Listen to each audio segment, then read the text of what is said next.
Bismillahirrahmanirrahim. Assalamualaikum warahmatullahi wabarakatuh. Perkenalkan, saya Asirwan dari kelas 12 MIPA 1. Baik, saya akan menjelaskan tentang metabolisme karbohidrat, yaitu respirasi aerob. Nah, metabolisme adalah proses pemecahan molekul-molekul besar yang kompleks menjadi molekul-molekul kecil yang sederhana. Nah, selanjutnya adalah respirasi aerob.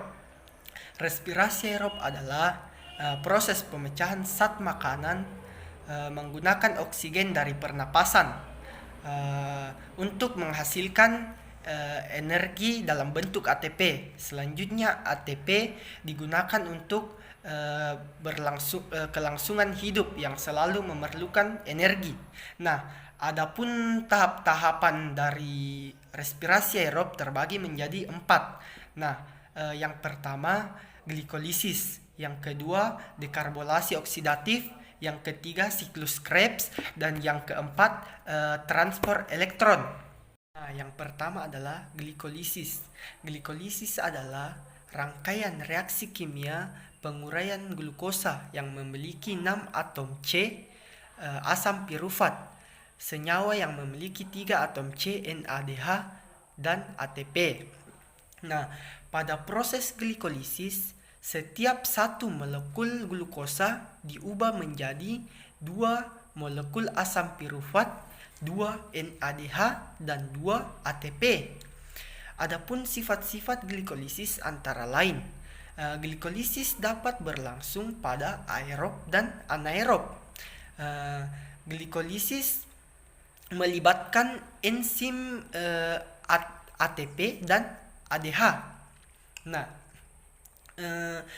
pada sel eukariotik, glikolisis terjadi di sitoplasma atau sitosol, yang dimana terjadi dalam 10 tahapan, yang dimana 5 tahapan pemakaian energi, 5 tahapan pelepasan energi. Nah, adapun yang kedua adalah dekarboksilasi oksidatif. Senyawa hasil dari tahapan glikolisis masuk ke tahapan dekarboksilasi oksidatif, yaitu pembentukan CO2.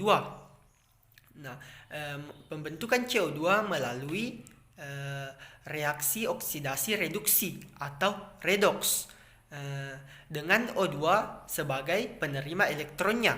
Dekarboksilasi oksidatif ini terjadi di mitokondria sebelum masuk ke siklus Krebs. Nah, kemudian yang ketiga adalah siklus Krebs. Siklus Krebs, asetil koenzim A yang telah terbentuk akan menjadi bahan baku pada siklus selanjutnya, yaitu siklus Krebs. Oleh karena itu, asetil koenzim A disebut senyawa intermediate atau senyawa antara. Siklus Krebs terjadi di matriks mitokondria dan juga disebut di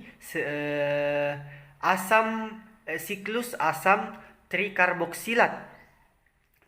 Kemudian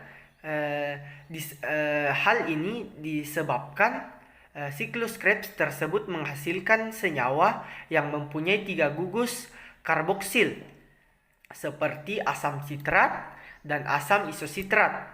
Asetil koenzim A hasil dekarboksilasi oksidatif memasuki matriks mitokondria untuk bergabung dengan asam oksaloasetat dalam siklus Krebs, membentuk asam sitrat. Demikian seterusnya, asam sitrat membentuk bermacam-macam zat dan akhirnya membentuk asam oksaloasetat. Berikut ini adalah tahapan-tahapan satu kali siklus Krebs. Asetil koenzim A 2 atom C menambahkan atom C pada oksaloasetat 4 atom C sehingga menghasilkan asam sitrat 6 atom C. Sitrat menjadi isositrat 6 atom C dengan melepas H2O dan menerima H2O. Isositrat melepaskan CO2 sehingga terbentuk katoglutarat 5 atom C. Eh, Katuglutarat melepaskan CO2 NAD+ sebagai asektor atau penerima elektron untuk membentuk NADH dan menghasilkan suksinil koenzim A4 atom C. Terjadi fosfolirasi tingkat substrat pada pembentukan GTP 4 atom C. Pembentukan fumarat 4 atom C melalui pelepasan FADH2. Kemudian fumarat terhidrolisis mengikat satu molekul H2O sehingga terbentuk malat 4 atom C. Pembentukan oksaloasetat 4 atom. Selanjutnya adalah tahapan terakhir dari siklus Krebs, yaitu transport elektron. Nah, ini adalah tahapan terakhir dari siklus Krebs. Sistem transportasi elektron terjadi di membran dalam mitokondria. Pada tahap ini, elektron-elektron yang dibawa oleh produk glikolisis dan siklus Krebs NADH dan FADH dipindahkan melewati beberapa molekul yang sebagian besarnya berupa protein. Transportasi elektron menghasilkan 60 ATP dan dari keseluruhan ATP hasil respirasi aerotik sel. Pembentukan ATP pada tahap ini terjadi melalui transfer elektron yang penerima elektron terakhir yaitu oksigen, sehingga disebut fosforilasi oksidatif. Nah, molekul pertama yang menerima elektron berupa flavoprotein yang dinamakan flavin mononukleotida. Selanjutnya elektron dipindahkan berturut-turut melewati molekul-molekul besi sulfur, ubiquinone dan sitokrom.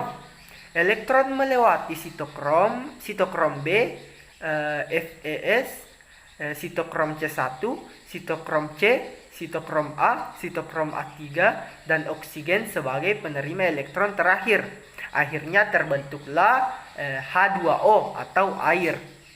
Pada sistem transportasi elektron, NADH dan FADH2 masing-masing menghasilkan rata-rata 3 ATP dan 2 ATP.